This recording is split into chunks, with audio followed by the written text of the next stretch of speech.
রাজশাহীতেও ঈদুল আজহা উপলক্ষে টিসিবি সাশ্রয় মূল্যে ট্রাক সেল শুরু হয়েছে। আমরা প্রতিদিন রাজশাহীতে 15টি ট্রাকে 400 পরিবার, প্রতিটি ট্রাকে 400 পরিবারের জন্য 6000 পরিবারকে সাশ্রয় মূল্যে টিসিবির ভোজ্য তেল, মসুর ডাল এবং চিনি দিচ্ছি, যা 21 মে পর্যন্ত চলবে 10 দিন।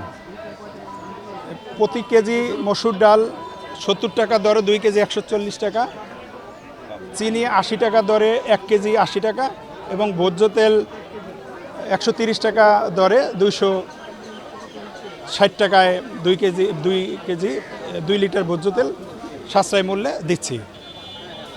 এটা 21 মে পর্যন্ত চলবে ঈদুল আজহা উপলক্ষে। টিসিবির পণ্যের মান সব সময়ের মতো ভালো আছে এবং এই ভালো মালই টিসিবি সবসময় সরবরাহ করছে এবং চাহিদাও দেখতেই পাচ্ছেন যে প্রচুর চাহিদা রয়েছে।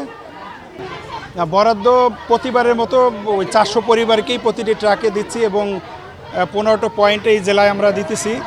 চাহিদা একটু বেশি আছে যেহেতু বাজারের থেকে টিসিবির পণ্যের দাম প্রায় অর্ধেক, এই কারণে একটু চাহিদা বেশি, জনগণ নিতে চায় বেশি এবং আমরাও দিচ্ছি, প্রচুর পরিমাণ দিচ্ছি এবং কর্তৃপক্ষের সাথে আলোচনা করে যদি আরও বৃদ্ধি করার সুযোগ থাকে আমরা বৃদ্ধি করার চেষ্টা করি।